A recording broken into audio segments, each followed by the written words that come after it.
Pak Samiri sekarang masih hidup? Ya iya dong, masih hidup. Samiri masih hidup karena dialah Dajjal itu.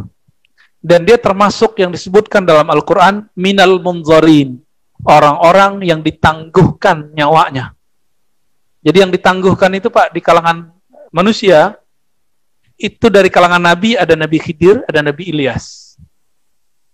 Dari kalangan musuhnya Nabi adalah Samiri. Dan dari kalangan jin iblis. Iblis. Kalau jin ada yang mati. Tapi kalau iblis setan nggak mati-mati Pak. Kalau iblis setan bisa nggak mati, kenapa Nabi Khidir kita pertanyakan?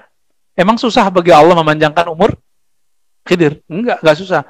Nah, Samiri ini di darahnya mengalir kegelapan setan dan iblis itu, maka dia bisa umurnya panjang. Nah, gimana caranya hanya Allah yang tahu tuh, kok bisa gitu. Ya, tubuhnya tubuh manusia Pak. Jangan dibayangkan Samiri itu badannya gede, raksasa, enggak. Nanti antum kalau umur panjang tahu deh. Ya.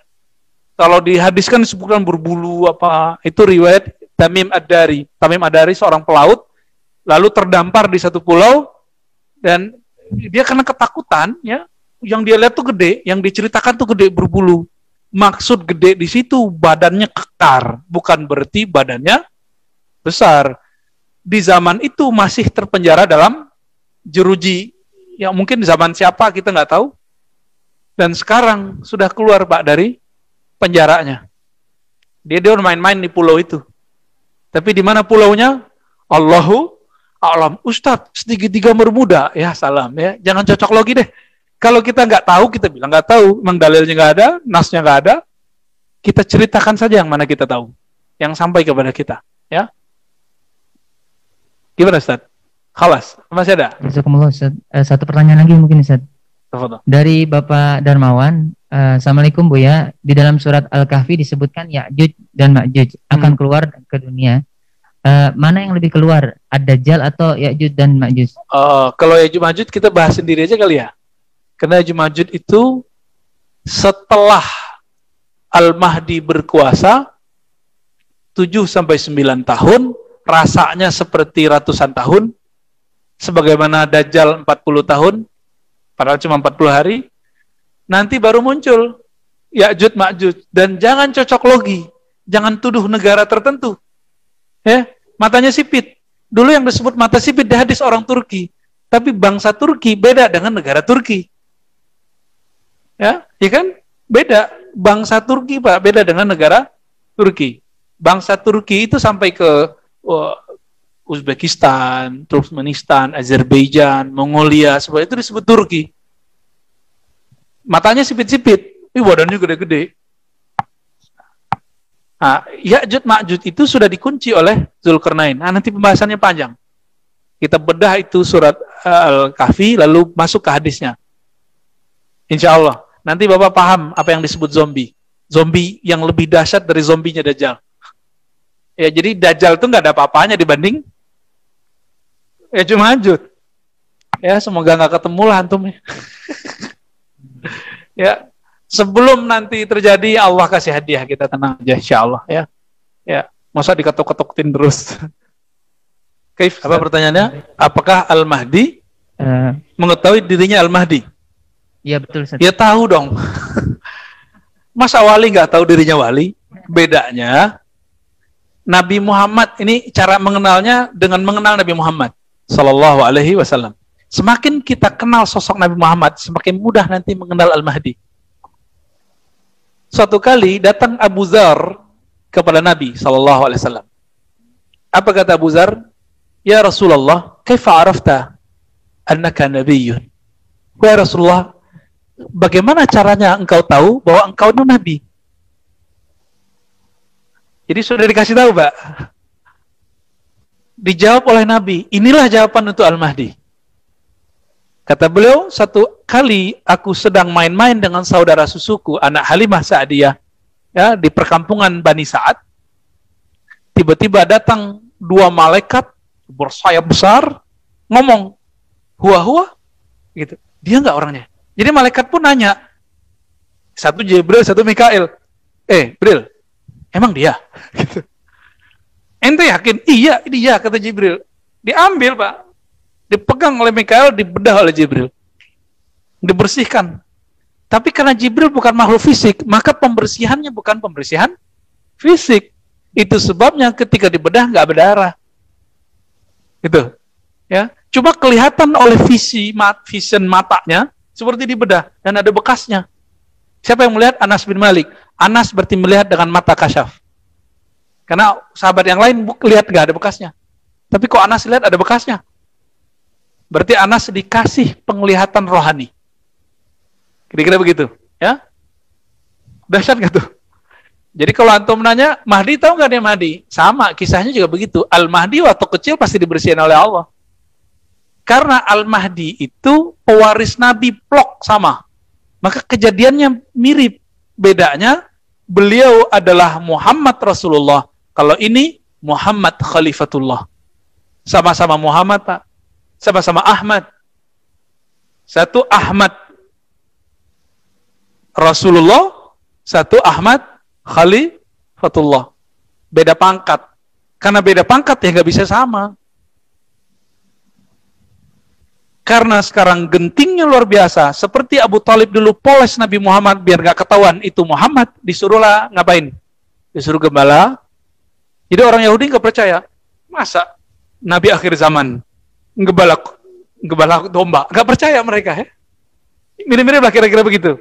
Ya, nanti kalau ketemu sama Al-Mahdi itu, orang-orang yang ingin membunuh Al-Mahdi, tentara-tentara Dajjal itu, ya kalau dulu kan ahli kitab, kan sekarang sama aja, namanya beda-beda dikit, ya, inisial M, ya, Anda tahu maksudnya. Itu kalau ketemu dia bunuh itu. Lalu gimana? Maka Allah poles lah. Karena ditutup, dipoles dalam kitab Awariful Ma'arif, saya baru paham. Disebut namanya, nama lakunya disebut lelaku malamatiyah. Jadi dalam tradisi ahli kolbu, ada namanya tarekat sufi, ada namanya malamatiyah. Itu beda, Pak. Tarekat sufi kayak Naqsyabandiyah. Coba Naqsyabandiyah, Haqqani, sorbannya lihat. Ya, Syekh Haqqani, Hisham Kabani, yang sering dulu diterjemahkan kalam-kalamnya oleh Kiai Wafiuddin, ya, di TPI dulu ya. Itu sorbannya dahsyat-dahsyat. Kelihatan, karena tarekat sufi. Tapi kalau malamatiyah, nggak pakai serban, Pak. Mungkin kayak preman. Tapi di dalamnya, hanya ada nur Allah. Orang kalau ketemu beliau, dan bisa punya kolbu, pasti bisa melihat isi kolbunya. Bahwa orang ini bukan orang biasa. Kira-kira begitu. Makanya kalau ditanya, tahu nggak Al-Mahdi dia Mahdi? Ya tahu, seperti Rasulullah tahu bahwa beliau adalah seorang Nabi. Semenjak umur berapa? Umur berapa Nabi dibedah? 5 atau 6 tahun atau 7 tahun. Ini riwayatnya kan nggak ada yang sahih. Yang penting beliau dibedah. Umurnya nggak jelas. Ya kira-kira Al-Mahdi juga begitu, dibersihkan kolbu dalam umur segitu, waktu kecilnya. Sama kira-kira Pak. Baik. Lanjut. Baik, jazakumullah ya. Pak Ustadz, mungkin ada banyak pertanyaan, tapi mungkin karena waktunya. Okay. Mungkin satu hal, Ustadz, bagaimana kita menanggapi ustadz-ustadz yang menyampaikan kajian akhir zaman, karena banyak sekali kita dapati, baik itu di media sosial, di YouTube, dan sebagainya. Nah, itu juga menakutkan kita, Ustadz. Bagaimana tanggapan Ustadz terhadap dai ini, Ustadz ya? Karena dai ini dai nasional, Ustadz. Iya. Emang nasional itu standarnya ada sertifikatnya nggak? Ya, dai nasional ada sertifikatnya Pak? Nggak ada, itu klaim aja, klaim di YouTube. Ya. Kita berterima kasih kepada teman-teman kita yang sudah berdakwah tentang akhir zaman. Terima kasih, antum sudah mengingatkan umat tentang huru-hara akhir zaman. Syukran lakum. Tapi kita punya catatan. Allah mengatakan dalam Surah Al-Isra, "Wala taqfu ma laysa laka bihi ilm." Ini wajib untuk seorang pendakwah. Jangan kamu berpendirian, jangan kamu sampaikan sesuatu hal yang belum betul-betul kamu ilmui.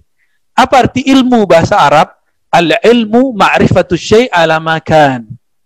Mengenal sesuatu sesuai dengan yang sebenarnya. Berarti pasti nggak? Ini yang saya sebut kepastian ilmu. Kalau belum pasti dalilnya sahih, belum pasti argumentasinya, maka jangan bilang Dajjal keluar, Mahdi keluar. Tunggu dulu, ya. Jadi kita mengatakan syukran lakum, terima kasih. Tapi kita kasih nasihat untuk diri kita sendiri dan untuk mereka juga, jangan ikut hoax. Kalau hadisnya dhaif, jangan dipakai untuk nakut-nakutin umat. Apalagi cuma analisa syahwat politika, ya. Apalagi analisa sotoy, sok tahu. Cuma karena baca buku-buku tertentu buat analisa sendiri. Tunggu dulu, Pak. Tidak semua yang kita pahami itu benar-benar ilmu. Siapa tahu dia masuk zon, ya. Iyattabi'una illa dhanna. Mereka hanya mengikuti zon, prasangka belaka, dan itu haram. Orang yang ikut zon, walaupun nanti benar, dia salah. Karena nanti nggak permanen. Tapi kalau orang berilmu, keliru, Allah jemput dia nanti untuk dibenarkan. Mending kita salah dan merasa salah daripada merasa benar. Bahaya nggak merasa benar? Yang merasa benar kan iblis. Dajjal. Jadi antum kalau udah merasa benar, nanti kayak kita ini disebut syubhat. Ya, Ustaz syubhat tuh gitu. Nah, itu yang ngomong begitu udah merasa benar dia. Wah, kita nggak ada masalah. Kita disebut sesat, zindik, fasik, terserah ente. Ya. Bagi kita, kalau ada orang hujat kita, dia lagi transfer pahala sama kita, ya. Antum kalau ahli kolbu bisa ngerasain, Pak. Bisa ngerasain dia tuh lagi ngirim pahalanya sama kita. Jadi kita nggak usah zikir-zikir banyak-banyak, udah pindah semua sama kita udah. Ya, tapi syaratnya jangan balas dengan menghujat. Senyumin aja. Nah, seperti Nabi senyumin orang-orang kafir Quraisy. Kecuali setelah marhalah Madinah kita perang, Pak. Jadi sekarang jangan perang dulu. Ya, sabar-sabar ya. Nanti takut perang nggak? Berani nggak kalau perang ntar? Tapi nanti jangan tetapkan jihad sebelum saatnya. Ya, orang baru hijrah udah ngomong poligami, baru belajar agama udah ngomong jihad. Akhirnya main penggal-penggal aja kan? Nah, ini bahaya. Nah, ini yang saya takutkan, penyusup zombie ke tubuh ahli sunnah. Nah, semoga negeri kita dijaga Allah, sahabat-sahabat kita yang berakidah ahli sunnah, Allah jaga akidahnya, kita juga Allah jaga istiqomah. Allahumma ya muqallibal qulub, tsabbit qulubana ala dinika wa ta'atik. Ya Allah yang membolak-balik hati, Engkau tahu kapan hati ini baik, kapan hati ini jahat. Tolong tetapkan ya Allah hati ini dalam ketaatan. Jika kami maksiat, tolong jadikan kami hamba yang bertobat. Jika kami taat, tolong jadikan kami hamba yang tawadu. Jika kami dapat kebaikan, tolong jadikan kami hamba yang bersyukur. Jika kami dapat musibah, ya Allah, tolong jadikan kami orang yang sabar. Allahumma rabbana atina fid dunya hasanah wa fil akhirati hasanah wa qina adzabannar. Wa sallallahu ala nabiyina Muhammad walhamdulillahi rabbil alamin. Assalamualaikum warahmatullahi wabarakatuh.